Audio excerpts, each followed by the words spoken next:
Alhamdulillah wa salatu wa salam ala rasulillahi wa ala alihi wa ashabi ajmain. Inshallah ta'ala we'll start bayan right now from now to the Isha.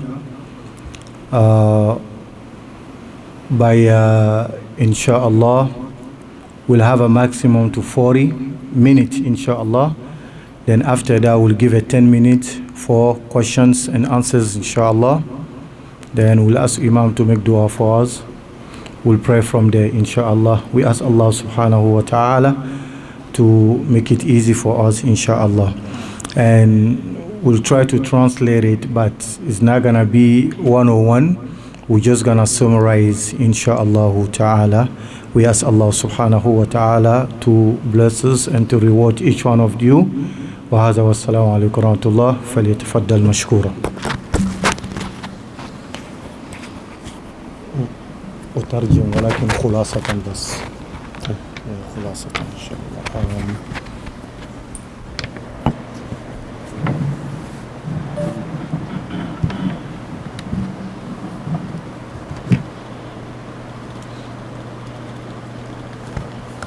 تفضل هذا أم مين الميكروفون؟ لا أوكي.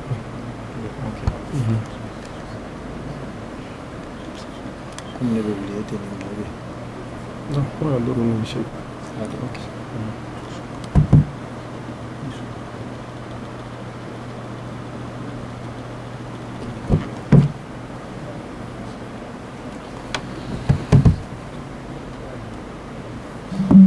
السلام عليكم ورحمة الله وبركاته.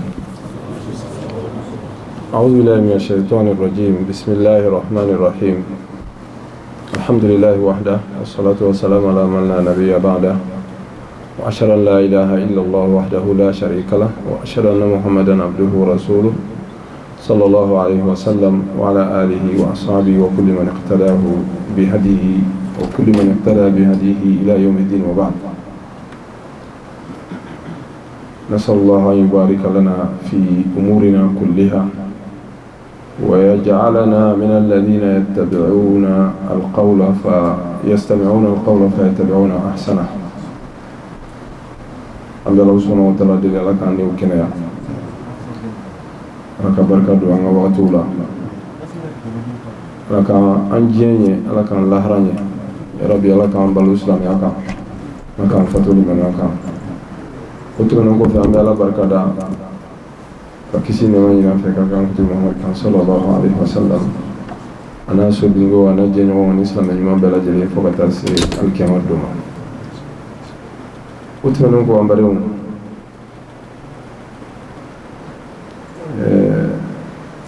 aw bora kan men sisan almamina modo mo mun be ko ne kan men akara kan flana na ay laban mun kala suratu sajda do ba foko alif lam mim sajda ajura ay laban min kan akan ga mo joro كان مغسرا ولو شئنا لآتينا كل نفس هداها ولكن حق القول مني لأملأن جهنم من الجنة والناس أجمعين. كنت في على الديا أرام الدين الجنة أتما بلا جلن سون كندلا mais ale Allah subhanahu wa ta'ala yi kali ka fo akal kante wuri abina janime la fa jinan ya damadin akal kante wuri yoro même wasrana Ça. ha Non. abe mosra nanime ato limana jon ibi chesri abe hakili jigin kisa kungurunin dɔ la o kama o bɛ deli k'a fɔ kosɛbɛ ka caya ko nin ye ghazala dɔ ye bisini aw bɛ bisini dɔn han fɛn ɲɛnama min bɛ kungo kɔnɔ n'a a ka di wara ye kosɛbɛ ka tɛmɛ fɛn bɛɛ kan bisini ale ani ba bɔlen don o bisini a kɔnɔ sɛgɛnnen don a den na minɔgɔ fana b'a la san b'a la ka fin mais ali minɔgɔ de b'ale la ale dun a kɔnɔ tin wulilen don a bolila ka ji ma gɛn ko a bɛ taa i min tuma min na a bɛ ka surunya ji la a ɲɛ bɛ banba la o bɛ ka na o waati kelen a y'i kɔfilɛ a ɲɛ bɛ wara la waraba belebele o man jan jida in na parce que olu bɛ na da o yɔrɔ de la k'u ka donsoya fɛnw minɛ mais y'a sɔrɔ donsokɛ dɔ fana bɛ yen o n'a ka kalabiɲɛ pɛrɛlen bɛ yiri sanfɛ o fana bɛ kan ka bisini in de bɛlɛ san dun fini don kɔnɔ sɛgɛnnen don il faut k'a ka ji dɔɔni min n'a taara ji la bama b'a minɛ n'a seginna kɔ wara b'a minɛ walima kalabiɲɛtigi b'a sɔrɔ solution bɛ min o ma solution sɔrɔ a ko vraiment ale bɛ min na o de ka gɛlɛn nin bɛɛ ye o ye jumɛn ye o ye jumɛn ye tin donc il faut k'a ka tin ko in de ɲɛnabɔ o ka gɛlɛn ni minɔgɔ ye donc a ɲɛ bɛ tuni fitinin dɔ la a y'i ɲɛsin o tu in ma san fini don a bɛ ka mɛgɛru san sina k'a fɔ ten ko para o b'a sɔrɔ ale bɛ don tu in kɔnɔ wara fana ni vitesse bɛ na k'a bɛ na ale kama o wagati kelen kalabiɲɛtigi y'a ka kalabiɲɛ fili aw b'a dɔn kalabiɲɛ ye jumɛn minɛ kalabiɲɛ ye jumɛn minɛ a ye wara de minɛ kalabiɲɛ ye wara minɛ k'a sɔrɔ kalabiɲɛtigi tun bɛ bisini de kɔ wara binna o sara sanpɛrɛn ye donsokɛ yɛrɛ sɔrɔ bisini a y'i da o yɔrɔ la a y'a ka tin ko ɲɛnabɔ a wulila a taara an balimaw nin bɛ aw hakili jigin mun de la i b'a dɔn ko ala ko ye tiɲɛ o ye kelen jahanimɛ ani arijinɛ ala de y'a fɔ k'a ka fɛn dannen don a bɛ yen hali sisan wa a y'a fɔ fana k'a bɛ jahanimɛ lafa a b'a lafa minnu na jinɛw ni adamadenw minnu na e b'a la wa e t'a dɔn fɔlɔ ou bien mais i ka kan ka mun kɛ i ka kan ka i concentrer i ka arijinɛ ɲini ma c'est tout i n'a fɔ bisini y'i concentrer cogo min na a ka t'i nɔfɛ o de kama bi k'an bɛn bilasirali walanda don sabu sini ɲangwana b'a sɔrɔ ne ni mali ka sɔrɔ hadisa min a nafa ka bon kosɛbɛ o hadisa in a nafa ka bon mun na ka d'a kan a bɛ tali kɛ wagati de la wagati dun ye mun ye o ye si de ye ou bien est ce que montre nin bɛ jɔ a tɛ jɔ dɛ n'i bɛ bouger e ka bouger sinon montre in tɛ jɔ dɛ n'i ye jɔra ale bɛ continuer Ibn Qayyim al-Jawzi y'o de fɔ a ko diɲɛ seconde tɛ jɔ mɔgɔ si n'a ka di ye a kɛ ɲuman na n'a ka di ye a kɛ juguman na a bɛɛ bɛ taa e de kun ye a ɲuman n'a juguman bɛɛ donc an ka bi kuma bɛ an bɛna kuma hadisa min kan a bɛ kuma o de kan kelen a nafa ka bon mun na sabu n'i ye mɔgɔ caman lajɛ bi silamɛw la an kana taa fɔ ko kafiru yɛrɛ an silamɛw yɛrɛ i bɛ silamɛ cɛ caman sɔrɔ i bɛ silamɛ muso caman sɔrɔ a bɛ fɔ mɔgɔ min ma ko zéro aw bɛ zéro dɔn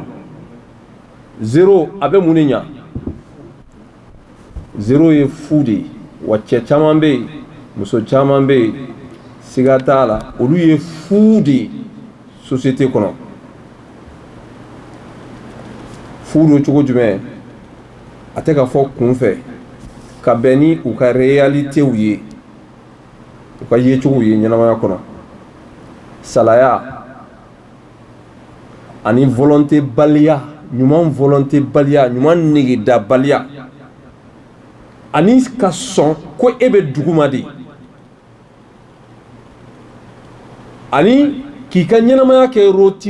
routine ye mun ye i n'a fɔ fali bɛ taa a ka forotigi bila foro la a bɛ segin ka na a bɛ taa foro la a bɛ segin ka na laban na forotigi yɛrɛ bɛ yɛrɛ fali kɔfɛ fali kɔ la k'a bɛ taa so ala t'a fɔ k'an ka taa so fali bɛ sira minɛ a yɛrɛ a bɛ bolonboloniw fara fo ka taa don so kɔnɔ n'i ye dunan bila k'a ka na ka taa o so kelen kɔnɔ a tɛ se tellement kɛra routine ye wa cɛ caman ni muso caman ka ɲɛnamaya de bɛ taa routine min de dun cela veut dire action de dun activitéw de dun minnu ti changer a bɛɛ zéro sabu a bɛ bolila fɛn fɛn nɔfɛ a bɛɛ ye ni ladiyaɲɛ ye ka ni la satisfait c'est tout cɛ bi ten muso bɛ ten o ni satisfaili o bɛ se ka kɛ nafolo kanu ye ka caman fara ɲɔgɔn kan kɔni o ni satisfaili o bɛ se ka kɛ fanga kanuni ye a b'a ka wagati bɛɛ di o ma o ni ladiyaɲɛli o bɛ se ka kɛ ni diyaɲɛfɛnw ka tugun olu kɔ daamumafɛnw na nin bɛɛ lajɛlen bɛ kɛ alako sanfɛ tan t'a bolo ka alako baara n'a b'a ka nafolo ɲini alako in o bɛ kɛ de secondaire de ye bal n'a kɛra mɔgɔ ɲɛnama ye dɔɔnin a b'a kɛ en gros de wa fanga yɛrɛ fana b'o cogo la koyi a bɛ sa fanga ɲini nɔfɛ mais tuma dɔ i ko k'a ka fatiya kalan a tɛ se dɛ hali n'i ko a ma ko a ka silamɛya jɔsen 5 fɔ a tɛ se an balimaw an ka kumaw ka ca an b'o cogo de la ɲɔgɔn sɔsɔ yɛrɛ yiranciya kow la ɲɔgɔn kɔrɔfɔ namimaya hasiriya juguya bal ka taa se i bɛ baara kɛ hali yɔrɔ min na ka baara in sigi a sen tɛbɛrɛ kɔnɔ jigilamisɛnya fala an t'a dɔn an bɛ taa an ko yɔrɔ jumɛn an bɛ taa an laja yɔrɔ jumɛn hali an mago tɛ danbe ko la tuma dɔ kuma tɛ diinɛ ma nin bɛɛ de b'a kɔnɔ wa hadisa in a b'an hakili jigin an ka examen laban na alikiyama kɛnɛ kan ni maa min sera k'o ɲininkali 4 jaabi kɔni n'i bɔra ye ɲininkali wɛrɛ tɛ kɔfɛ o résultat de b'i lataa arijinɛ kɔnɔ walima a b'i lataa jahanɛmɛ kɔnɔ wa hadisa in b'a to an bɛ kunun ten sa an k'a dɔn k'a fɔ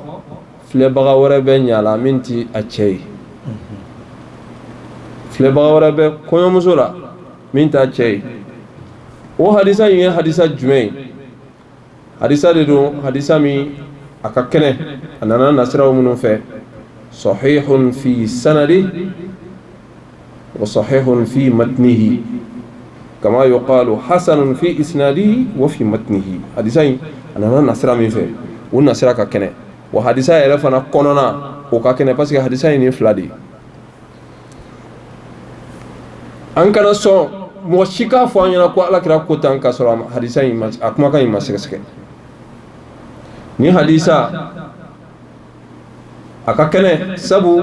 alhakim o y'a la na a ka gafe kɔnɔ a ko hadisa in sahihun wa rawahu akthara min muhaddis ale n'a ɲɔgɔnna caman hadisa dɔnnaw la minnu ko hadisa in ka kɛnɛ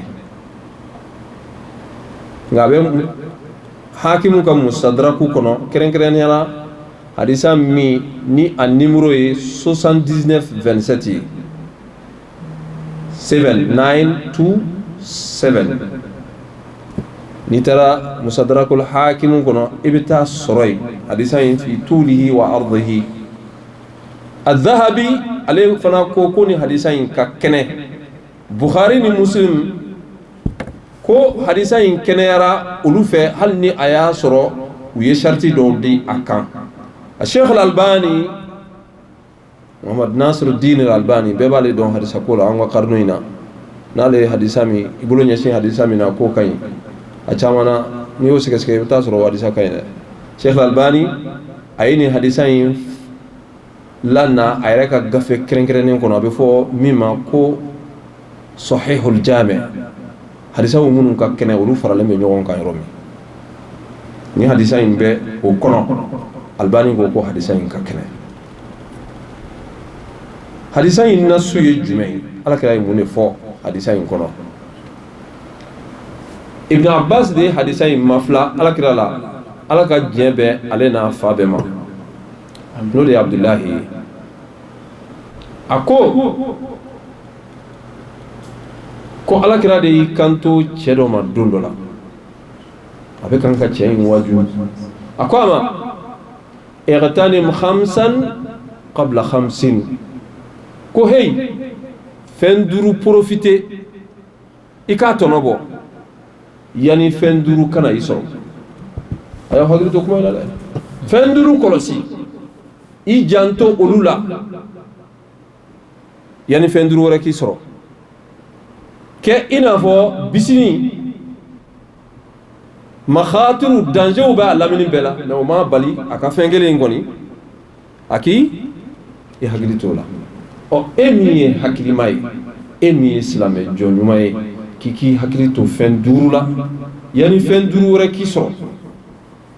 o fɛn duuru ye jumɛn ye shababuka qabla haramik i bɛ jeunesse la tuma min na i hakili to la dɛ yani kɔrɔ kana dɛ yɔrɔ hali kafiru bɛ nin prévoir tiɲɛ tɛ wa u b'a prévoir ni mun ye retraite tiɲɛ tɛ nka k'a sɔrɔ Alakira sallallahu alaihi wasallam a y'a kuma fɔ an ɲɛna dɛ mais olu b'a a prévoir retraite prévoir fan jumɛn de kan sɔrɔ tɛ wa olu b'a filɛ ni diɲɛ côté kelen pe dɔrɔn de n'o de ye i bɛ sɔrɔ min kɛ mais tuma dɔ la i b'a sɔrɔ fɛn bɛɛ dɔ bolo hali a ka retraite kɔfɛ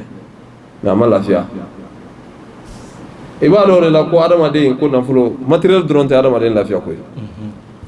voilà donc préparation normale yɛrɛ yɛrɛ yɛrɛ bɛ yen Alakira b'o de maaya shababuka qabla haram mɔgɔ ka kan ka i ka jeunesse-ya i ka kan ka profiter cogo jumɛn yani kɔrɔli cɛ an bɛna s'a ma détail la a filanan wa sihhatuka qabla saqamik k'i ka kɛnɛya wagati o profiter yani bana kana i sɔrɔ wa ghinaaka qabla faqrik i ka sɔrɔ wagati i ka fɛn sɔrɔ wagati diɲɛ nafolo la i hakili t'o la dɛ yani fantanya kana i sɔrɔ dɛsɛ kana na i sɔrɔ wa faraghaka qabla shughlik i ka wagati lankolon k'i k'olu fana kɔlɔsi yani i kana la occuper occupation don kana na i kana la sogola a laban wa hayataka qabla mautik i ka ɲɛnamaya yani saya kana i sɔrɔ ni hadisa in a bɛ fɔ tubabukan na cogo di profite des 5 choses avant des 5 autres profite de ta vie avant ta mort, de ta bonne santé avant ta maladie, de ta jeunesse avant ta vieillesse, de ta richesse avant ta pauvreté et de ton temps libre avant d'être occupé. I k'i hakili to nin fɛn duuru la an balimaw nin fɛn duuru ninnu an k'a ta kelen kelen a fɔlɔ fɔlɔ alakira sallallahu alaihi wasallam a ye maa dɔ de waaju y'a ye a ye maa dɔ de waaju donc cas individuel de don est-ce que a bɛ se ka généraliser si a bɛ se ka généraliser parce que usulinaw ko k'a fɔ fɛn min fɛn o fɛn n'a sababu a dɔnna kaban ko a sababu ye maa kɛrɛnkɛrɛnnen ye o sababuya ɲɔgɔn sɔrɔla maa o maa la o tigi bɛ don a kɔnɔ bal ko al-ibratu bi umumi al-lafzi la bi khususi sababi ko diinɛ kumaw n'a nana a bɛ adressé alakira mantonw de la ni maa dɔ de kɛra sababu ye ko ayi filɛli tɛ kɛ ka taa sababu ni ma dɛ filɛli bɛ ka taa kɛ ko bɛ min nɔfɛ kun min bɛ yen dɛ n'o fɔra dɛ ko b'o de nɔfɛ o tuma na o mɔgɔ mana sɔrɔ sa diɲɛ kɔnɔ o bɛɛ bɛ don a kɔnɔ yali alakira sallallahu alaihi wasallam a ye cɛ in de waaju an tɔw bi don wa an tɛ don an bɛ don kɛlɛ nka alakira ye fɛn duuru de sarangana kɛ kamalen ye wa alakira fana y'o fɛn duuru de sarangana kɛ anw fana ye an k'an janto la munna pour que an bɛ se ka kisi janimɛ kɔnɔ don ma janimɛ kɔnɔ don min fɔra aya in kɔnɔ parce que mɔgɔ min bɛ se ka kisi a la o de ye maa min kana la ye dɛ walaw shi'na la atayna kulla nafsin hudaha walakin haqqa alqawlu minni la amla anna jahannama min aljinnati wan nasi ajma'in bima'na hunaka qawmun lan yahtadu wa ala dhalika sayadkhuluna fi jahannama khalidina fiha koy maa min bɛ se ka kisi ala ka kalikan in bolo o de ye maa min kanara ye yarabi ala k'an kanda aw maa ye ne ma da la ni nɛɛma bɛ adamaden bolo ka tɛmɛ kanda kan dɛ ayi a tɛ yen ne ma da la n'a bɛ yen hali i bɛ dumuni min kɛ kanda ka bɔ a ye parce que kɔngɔ bɛ se k'i faga mais n'i fagara ka ban a banna koyi min b'o kɔfɛ est ce que kɔngɔ bɛ de min minɛ ye sayabagatɔ mɔgɔ mako tɛ kɔngɔ la koyi nka n'i ye diɲɛ bɛɛ kɛ fɛn bɛɛ ye a diya n'a goya la ni fɛn min bɛ saya kɔfɛ n'o e ka kan k'o sɔrɔ mɛndiya la i m'o sɔrɔ tu es perdu tu es perdu o de la n'an jɔra seli la n'an fila farida kan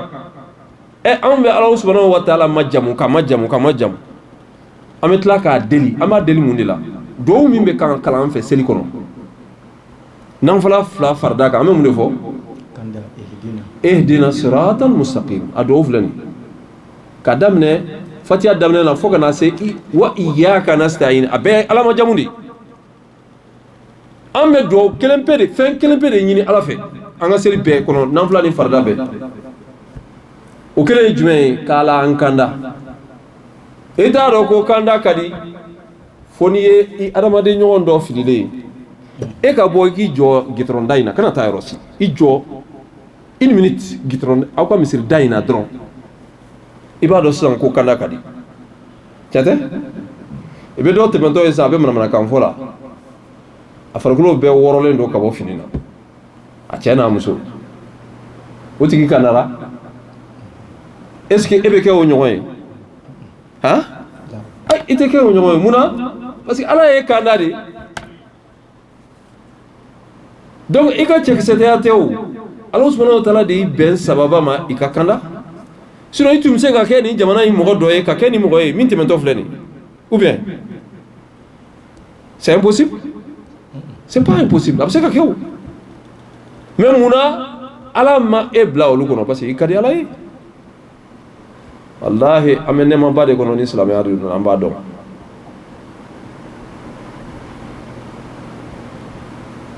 i kana mɔgɔ caya lajɛ dɛ ngadi caman bete limani ale wama aktharu nasi walau harasta bimu'minin wa in tuti akthara man fil ard yudilluka an sabilillah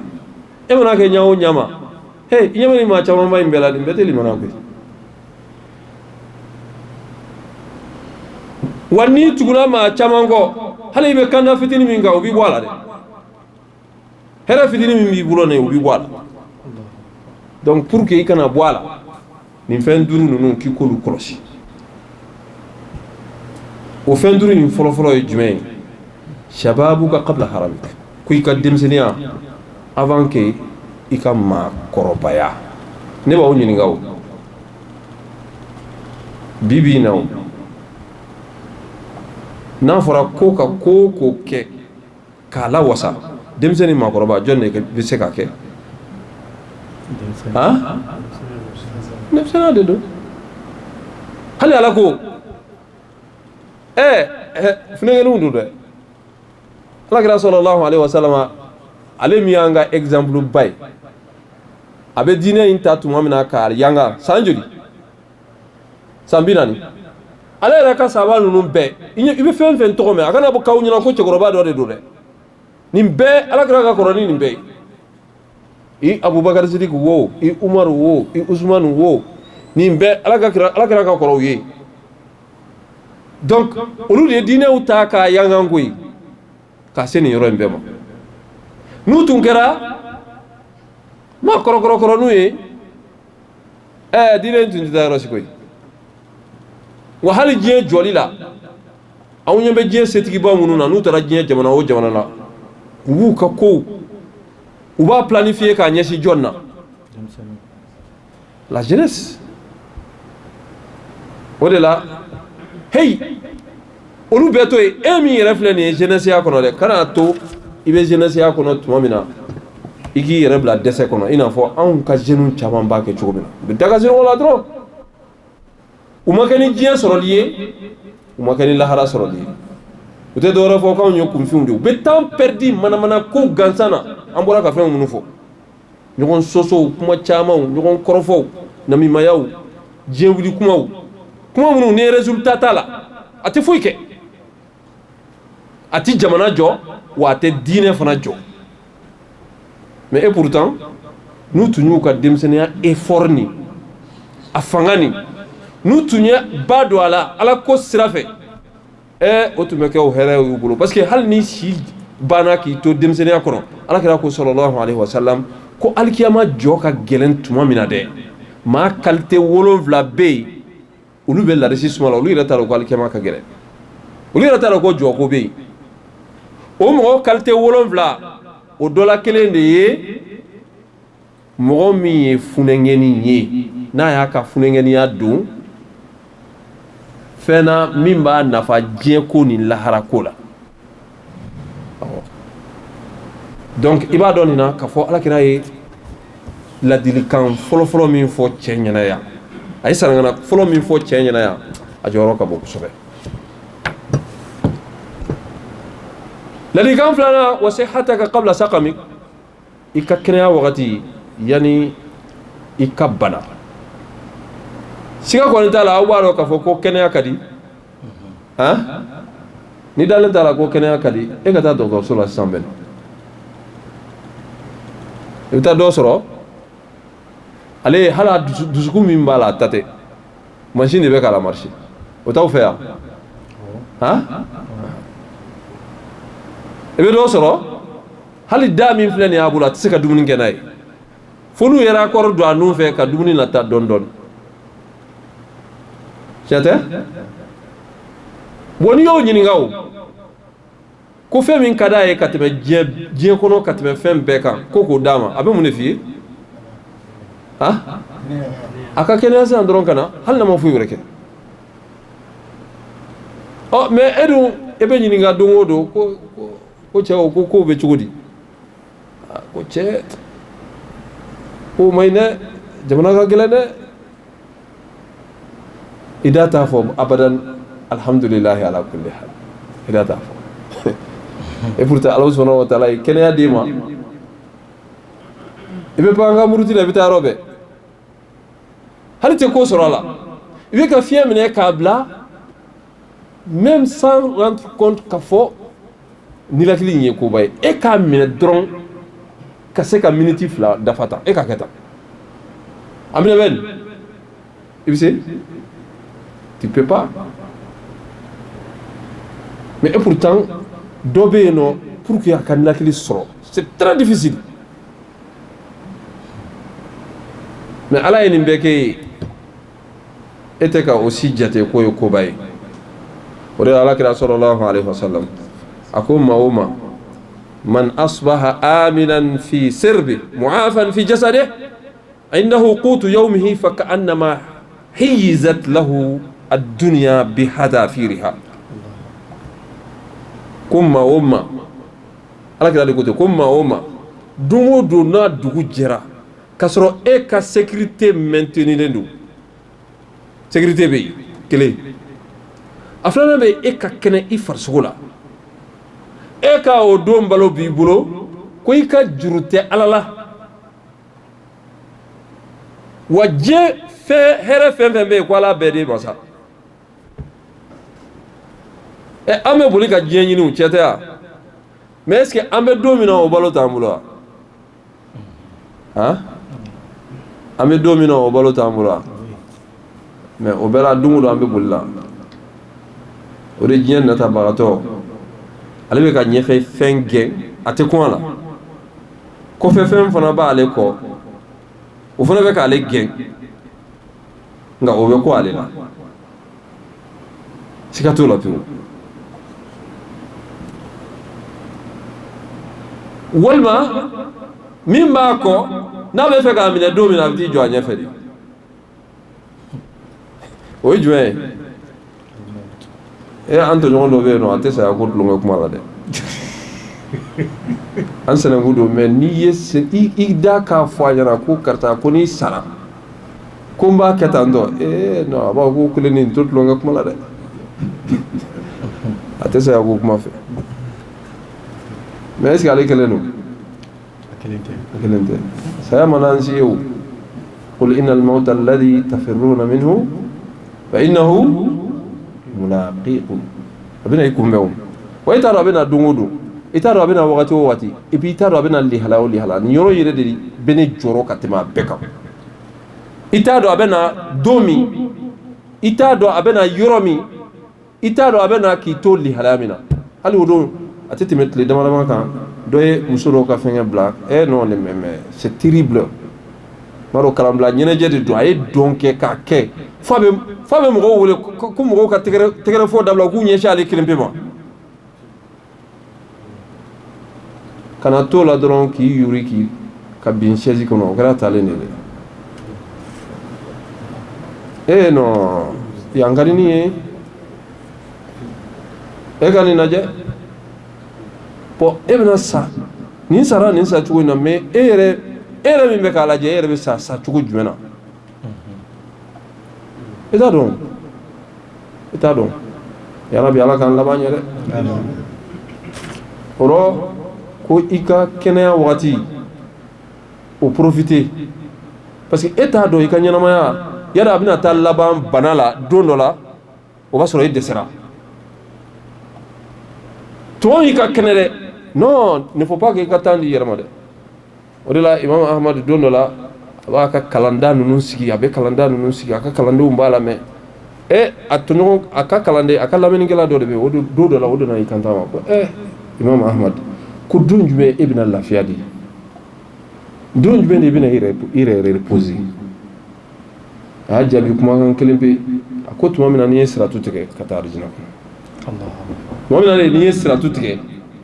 o don de bɛ repos daminɛ jaa n'i ma siratu tigɛ foyi ma ɲɛnabɔ dɛ o rɔ n'i ka kɛnɛ tuma min na profiter dɛ voilà parce que munna alakira ka hadisa dɔ bɛ yen mɔgɔ bɛ fɛn fɛn kɛ i kɛnɛya wagati walima i ka sigiyɔrɔ la ni ala nana kɛ bana dɔ y'i lajarabi don dɔ la ala subhanahu wa taala fɛ i tun bɛ min kɛ kɛnɛya wagati la i ka bana wagati kɔnɔna na n'o wagati nana se ala b'o baraji kelen sɛbɛn n'a wagati sɛbɛnna alakira de ko ten sallallahu alaihi wasallam mais a k'a sɔrɔ e fɔlɔ de y'a la dɔn i ka kɛnɛya wagati vous voyez a b'i récompenser i ka bana wagati kɔnɔ ni voyage fana nana kɛ voyage ka gɛlɛn ɲangata de don yanni ka segi sigiyɔrɔ cogoyaw la changement de temps ninnu i bɛ bali ka i to tile la ka taa don su la ka bɔ Mali la ka na o b'o cogoya kelen de la walima ka bɔ yan ka taa Mali la o b'o cogoya kelen de la donc o changement nin a tɛ tɔ to mɔgɔ la o i tun bɛ fɛn min kɛ ka sɔrɔ i b'i sigi siyɔrɔ la ni wagati nin nana taama in cogoya nana ka na gɛlɛya dɔw la directement Allah subhanahu wa ta'ala b'i sara sɛbɛn a nɔ donc il faut profiter i ka kɛnɛya kɔnɔna na i bɛ se ka fɛn fɛn kɛ a kɛ n'i ka bana don nana don min na Allah subhanahu wa ta'ala bɛ hinɛ i la i ka compteur t'i jɔ ya Rabbi Ala k'an kɛ o bɛ cogo la a sabanan ni Allah subhanahu wa ta'ala Ala kira y'o kɛ sarangana ye cɛ in ye a ko ghinaka qabla faqri i ka sɔrɔ wagati yani i ka dɛsɛ amalo nafolo ye nungɔnɔsi ye koyi tiɲɛ tɛ a bɛ ka ɲini dɛ nafolo yɛrɛ ka ko a ɲinibagaw ma ko hali bi ko aw m'an sɔrɔ fɔlɔ hali bi aw m'an sɔrɔ fɔlɔ fitinɛ fɛn fɛn bɛ diɲɛ kɔnɔ bi est ce que a bɛ mun de nɔfɛ i politique wo i fɛn wɛrɛ wo a bɛɛ lajɛlen bɛ bolila mun de nɔfɛ nafolo in de don nafolo in de don kɔrɔ nafolo min b'i bolo e yɛrɛbakun kɛlen ka i ka besoin bɔ a kɔnɔ a tɔ minnu bɛ yen hey maa minnu nafakati wajibiyalen b'i kan profite dɛ yɔrɔ jamana in kɔnɔ yan nɔ an balakaw bi kule aw minnu ye furucɛw ye an ka o don conférence la a ma fɔ hey a y'aw musow dépenses ta dɛ sariya m'a fɔ k'i ka waliden furu kana n'a ye k'a ka baara kɛ a k'a yɛrɛ musaka ta k'e to yen i fana bɛ baara la a ta y'a ta ye e de b'ale musaka ta kafiriw bɛ kan k'a fɔli min k'aw ye ko cɛ ye dutigi ye ale de bɛ du dépense ta o kuma ye tiɲɛ ye mais ko ni muso fana bɛ se k'a wajibiyalen don a fana ka dépense ta non silamɛya sariya m'o fɔ n'a ye min bɔ a yɛrɛ la ka a d'i ma o y'a yɛrɛ de ka nafolo ye a ta de don jagoya tɛ a k'a d'i ma dɛ aw m'a ye hali ni furu sara aw ni ɲɔgɔn cɛ i den minnu b'a bolo n'a bɛ sin di u ma est ce que a bɛ kɛ fu de ya munna fu tɛ i b'a sara kodi silamɛya sariya de y'a fɔ k'i b'a sara bon i b'a sara de parce que o wagati a t'i ka furu kɔnɔ ɔ n'a b'i ka furu kɔnɔna na donc e de b'ale dépense ta ɔrɔ maa minnu b'o kan u bɛ seli misiriw kɔnɔ a ye sira la ɲɛ dɛ silamɛya tɛ seli dɔrɔn ye koyi bato dɔrɔn tɛ dɛ wa hadamaden hakɛ fana de don a y'aw hakili to nin yɔrɔ in na kosɛbɛ kosɛbɛ kosɛbɛ dépense minnu ye wajibi y'i kan il faut le faire i ka denbaya kelen i bangebaga fila n'u bɛ balolen n'u tɛ balolen sarakati bɔw ye a ma se i ka taa diɲɛ lajɛ o sarakati bɔ la ɲuman de ye kinibolo bɛ min bɔ numanbolo t'a ye mais ka taa yira diɲɛ bɛɛ la karamɔgɔ o tɛ sarakati ye dɛ o tɛ sarakati ye dɛ n'i kɔni bɛ fɛ i baraji kɔni ka bonya je dis bien i b'i baraji ka bonya mɔgɔ 7 minnu fɔra k'olu bɛ larisi sumala alikiyama kɛnɛ gɛlɛya kan an ye dɔ fɔ a dɔ fana de ye maa min kinibolo bɛ min di numanbolo t'a ye aw bɔra jamana minnu kɔnɔ aw faw n'aw mɔkɛw olu tun bɛ ɲumanya kɛ su dibi la ka taa walimɔgɔw ka du kɔnɔ mɔgɔ si t'a kalama ala ye barika don olu kɔw la olu ka kɛ aw ye bi n'aw bɛ sɔnni kɛ f'aw ka a yira diɲɛ bɛɛ la ko karisa hɔn bɛɛ k'a mɛn bɛɛ k'a ye an bɛ kungo kɛnɛw sigi ka jeliw sɔn hɔn k'a d'u ma mais ni ala ko nana i t'a bɔ k'a di a bɛ k'i ɲɛna k'o ye fu ye silamɛya bɛ se ka jɔ ten ni nafolo de tɛ aw surtout aw ka ni misiri ninnu n ko wari de b'a marché i k'a don o la o de y'i ma hɛrɛ ye wa walima i ka taa don setana la i bangebaga fila i balimaw i sinjiw ani ala ko baaraw n'u nafolow de bɛ adamaden lasurunya ala la ulu de ma here kada ka ika nafolo nyiningali fila de bala alkiyama kene kay de nyiningali nani be alkiyama kene kay fila be nafolo drone no fe ya soro cogodi atara cogodi ato nani fila oye iye doni mi soro iye bara jumene kanay ani ye ñanamaya mi soro yake mu donc aw ka soro wakati profiter i ka se ka i ka nanfolo la baara fɛnw na fɛn minnu b'i nafa saba o la hali i bɛ se ka sarakatul jariya kɛ ka fɛn dɔ bila fɛn min hali i salen kɔfɛ i ka baara ɲuman tɛ jɔ o siraw ka ca bi misiri jɔli b'a la ONG Alfaruku b'a kɛ yatimɛdenw ladonni b'a la Alfaruku b'a kɛ ainsi de suite ka taa n'i y'a ye n b'a fɔ n ko Alfaruku parce que tuma dɔ i b'a di mɔgɔ dɔ ma o tigilamɔgɔ a b'i janfa assurance t'i bolo a kɛra walima a ma kɛ peut-être dutu b'i la mais nin kɔni ta ye ɲɛngoye ye hali n'i bɛ fɛ a k'a yɔrɔ yiri la a bɛ taa yɔrɔ yiri la nka maa kekuman de ye maa ye maa min bɛ fɛ ka balo a salen kɔfɛ i bɛ se k'a kɛ o ni kelen tɛ se k'a kɛ i ni dɔ ka fara ɲɔgɔn kan karisa vraiment nin hakilina mɛ ne la n bɛ fɛ ka kalanso dɔ ta mɔgɔw ka kala a kɔnɔ olu ka bɔ olu ka baraji bɛ sɛbɛnnen fo alikiyama n bɛ fɛ ka misiri dɔ jɔ mɔgɔw bɛ seli a la o baraji bɛ sɛbɛnnen fo alikiyama n bɛ fɛ ka kɔlɔn sen mɔgɔ dɔw b'a ji min fo ka taa se alikiyama ma o baraji bɛ se ma hali salen kɔfɛ nka n'i m'o bila i ka ɲɛnamaya kɔnɔ n y'o de fɔ n k'i bɛ kɛ zéro ye zéro ma yɔrɔ de filɛ nin ye dɔw bɛ balo u zéro lama don u bɛ taa sa u zéro lama de don cela veut dire u ka compteur bɛ jɔ u sara don min na c'est fini parce que saraka jariya projet tun t'a bolo a naaninan fara ka kabla shugli i ka wagati lankolon yanni i kala occupé yan'aw kana États-Unis yan aw tun tɛ farafinna yan han farafinna ne b'aw ɲininka an ka wagatiw bɛ cogo di han a fɛrɛlen don dɛ mais yan i bɛ ten yan fo k'i sa a tɛ ku i la parce que jamana sigikan t'o fiyewu i tɛ sigi dɛ mais ka sɔrɔ aw degelen tun bɛ sigili nin fana la k'aw to Afiriki ye mais munna yan nɔ i tɛ sigi yan parce que jamana sigikan de don n'i y'a mɛn i b'i sigi dɔ de bɛ k'i balo kɛ wa anw fɛ yan contraire ye parce que sigibaga de bɛ yen ka caya ka tɛmɛ kɛbaga kan bon yan nɔ n bɛ se k'a fɔ hali sigibaga yɛrɛ tɛ yen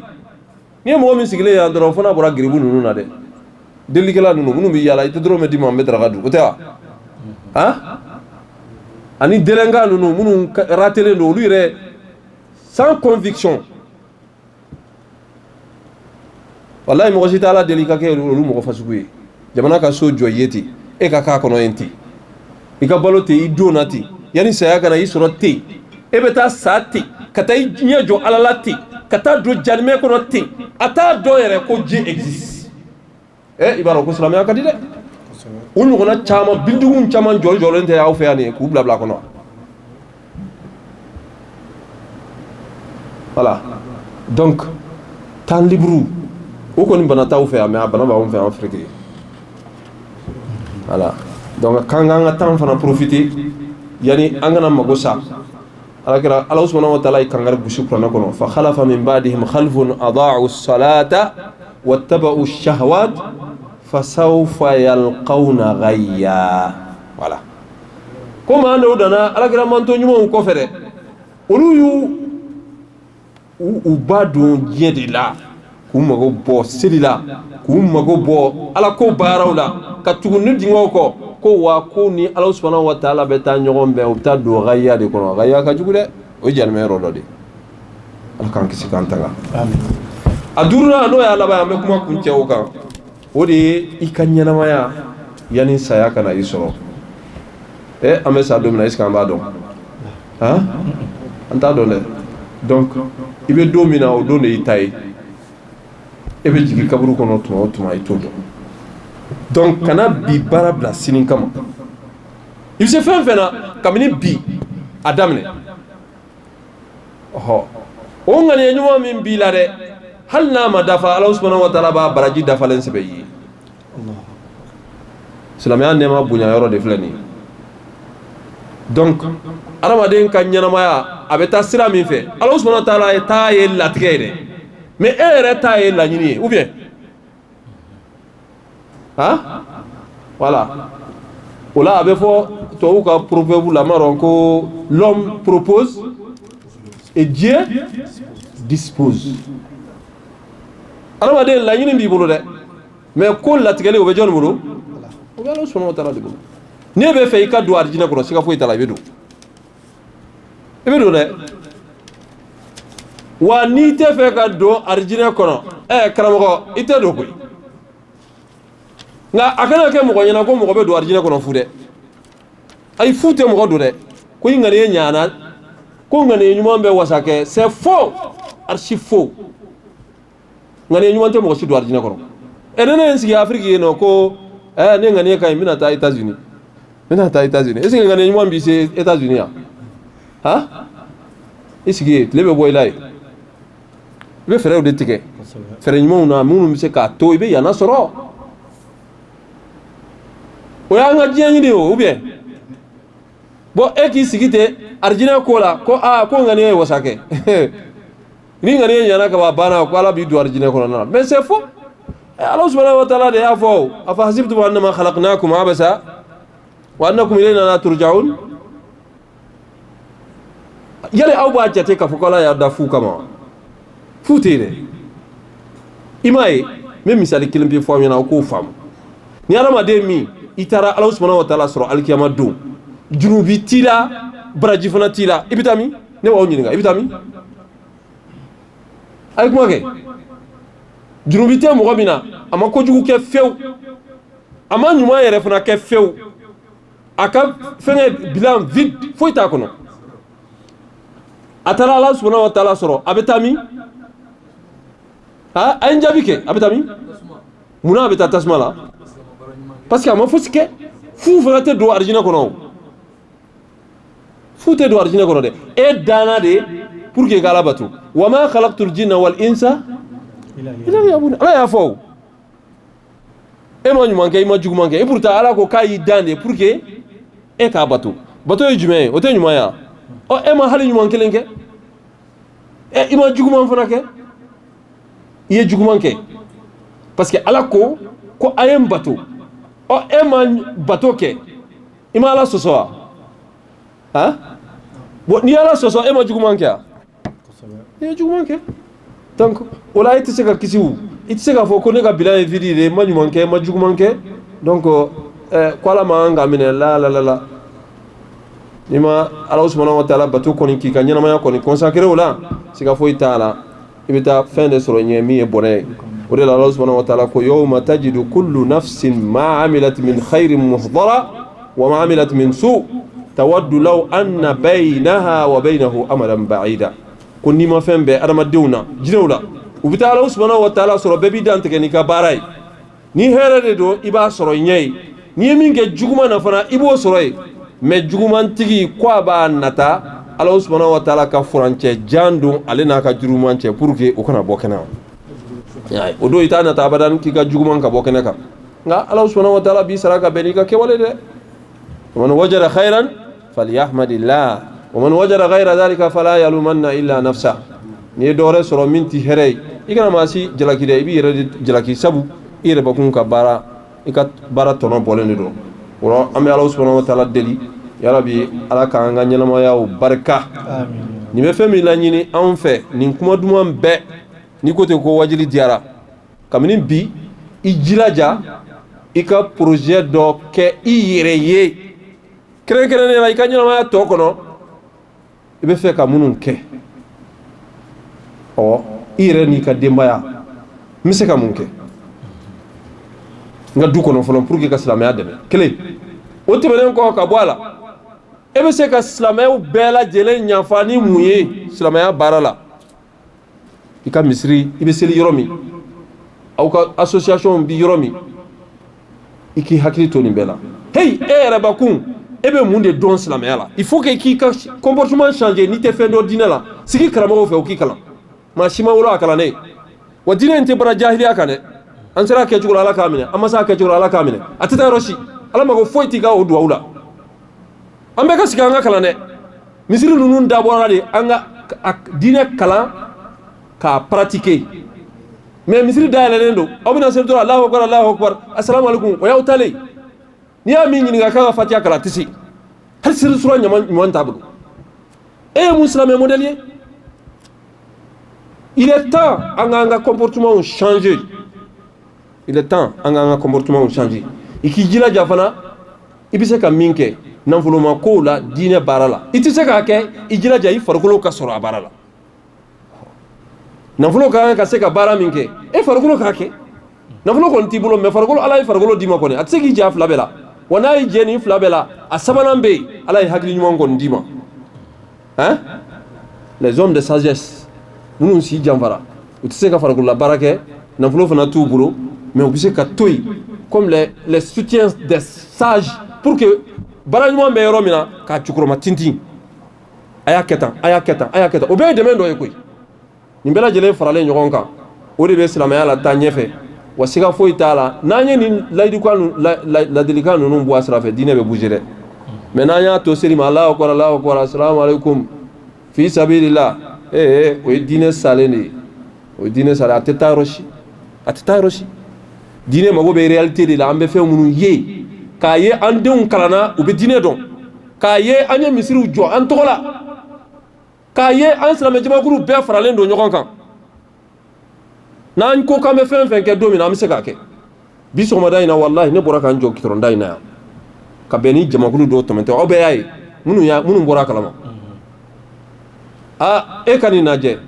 nin ye jamaba ye dɛ ni jama fasugu ka bɔ ko min na o bɛ jamana o jamana kɔnɔ est ce que olu bɛ babɔ o ko la olu tɛ babɔ o ko la dɛ aw silamɛw aw faralen bɛ ɲɔgɔn kan min tuma dɔ hali selikɛnɛ t'aw bolo hali selikɛnɛ ɲuman a t'aw bolo et pourtant mɔgɔw bɛ taa hiji la sisan u bɛ fara ɲɔgɔn kan mun de don jama tɛ wa k'a yira diɲɛ bɛɛ la ko diinɛ kelen don k'a fanga bonya mais silamɛya fanga jiginnen don bi dɔwɛrɛ si tɛ parce que silamɛw yɛrɛ damaw tɛ ɲɔgɔn fɛ bɛɛ ye kunkolo ye bɛɛ ye woro si tɛ fɛ ka tugu si kɔ wa diinɛ tɛ nin ye dɛ alakira sallallahu alaihi wasallam tun ye ɲɛmɔgɔ ye sahabaw tɔw tugunna a kɔ a kɛra ŋanatigi ye mais n'anw bɛɛ kɛra alakira ɲɔgɔn ye maa si ma sɔn ka kɛ sahaba ye diinɛ na bouger alakira dun ta ale b'a dɔn a tun bɛ jɔ a ɲɛmɔgɔya jɔyɔrɔ la mais anw tuma dɔ anw bɛ ɲɛmɔgɔya yɛrɛ ɲini ka sɔrɔ hali a dɔnniya yɛrɛ t'an na an dabara ka bɔ ten parap hali dɔɔnin t'an na ka taa diinɛ kɛ kuma mugu ye hali a tɛ fɔ ko qala Allahu qala rasul n'i y'o yɔrɔ o yɔrɔ o tɛ diinɛ ye sa ka diinɛ kɛ taabolo ko ye nkalon don kuranɛ ni hadisa dɔrɔn don ni maa min tuguna o kɔ o de ka ɲi dɛ mais anw ye nin siya mɔgɔw ye anw bɛ yan fɛ anw ye nin siya mɔgɔw ye an bɛ yan fɛ diinɛ to ye dɛ alakira y'o kangari gosi k'o jɛya maa si ka siya ti don arijinɛ kɔnɔ wa a y'a kangari da a denmuso yɛrɛ ye a ko n ba Fatumata n denmuso Fatumata n b'i ma dɔ kɛ baara ɲuman na sinon ne tɛ se ka foyi ɲɛ i ye alikiyama man bata'a bihi amaluhu man asra bihi nasabuhu wa bata'a bihi amaluhu lam yanfa'hu nasabuhu maa n'i ka e ka baara ma se ka e ma se k'i cɛsiri i ka baara la fo k'i senna teriya ten ko ne bɛ bɔ bɔkolo ye nin ne bɔkolo ye nin karamɔgɔ a tɛ foyi ɲɛ i ye bɔkolo ko ala mago foyi t'a la jiribiyɛn ala mago foyi t'a la a mago bɛ fɛn min na dɔrɔn o ye dusukun a ka ala ɲɛsiranɲɛ minɛ ka baara ɲuman kɛ yarabi an bɛ ala subhanahu wa ta'ala de ala k'an kɛ olu kɔnɔ yarabi ala ka limaniyaw jidi ala k'an balo silamɛya kan ala k'an fato limaniya kan subhanaka allahumma wa bihamdika ashhadu an la ilaha illa anta astaghfiruka wa atubu ilayk wa akhiru da'wana alhamdulillahi rabbil alamin. Jazakumullahu khairan. We ask Allah subhanahu wa ta'ala to reward our Sheikh, and we ask Allah subhanahu wa ta'ala to take him back safe to his family. So briefly, all this talk was just one hadith which was about fasting, and he mentioned that this is farewell sermon for him because he's leaving tomorrow bismillah. The hadith was about the 5 things as most of you know that the Nabi sallallahu alayhi wasallam says, each one of you need to take advantage of 5 things before 5 things reaches you. You have to make sure that you get benefit from 5 things before 5 things came. The first one of that is when you are young. This is to the youth. When you are young, you make sure you take advantage of that before you get old. Whatever you can do as a good, try to do that. And he bring a lot of hadiths as the evidence about that. And the second one is when you are healthy, you good in health, you make sure you do a lot of good things before you get sick. And the third one, when you are rich, you have Allah bless you with a wealth, you make sure you spend it on the right way before you get poor. Fourth, when you have a free time, make sure you take advantage of that before you get busy. Fifth and the last one, you are in this life now. Make sure you prepare for hereafter. Make sure you use this life to make sure inshallah tomorrow you will get into Jannah. We ask Allah to give us Jannatul Firdaus. And anything that he say in these 30-40 minutes, everything was running about these 5 things, which is beautiful. And he ended his speech by giving us advice that the masajid, houses of Allah, is not just to come and pray and go. It is also a school that we need to have a time to sit down and study. This deen cannot go nowhere without the knowledge. And also we have to break the bridge in the house of Allah and Islamic society that I'm from here, I'm from here. No. We all are Muslims and brothers together. And no one among us will go and present your race, your nationality, or your identity to Allah that will take you somewhere without your good deed. We all one brothers, one leaders, and Nabi Sallallahu Alaihi Wasallam. We all follow his kitab and the sunnah of Nabi Sallallahu Alaihi Wasallam. So briefly, the talk or the lecture of tonight was this 5 things. Together we ask Allah subhanahu wa ta'ala to bless the Imam, and we ask Allah to increase him in knowledge, and we ask Allah subhanahu wa ta'ala the way that he made us here safe, Allah to take him back safe inshallah. And we pray Allah that this not to be the last time, inshallah. Very soon we love to have them again to come and teach me. Barakallah, teach us. Barakallahu fikum wa jazakumullahu khairan. وهذا والسلام عليكم ورحمة الله وبركاته. So we asking everyone to make dua for Ustaz and forgive him. Inshallah tomorrow morning is leaving us, going back home. سبحانك اللهم وبحمدك أشهد أن لا إله إلا أنت أستغفرك وأتوب إليك. السلام عليكم ورحمة الله. جزيك خيرا ووقيت شرا يا رب.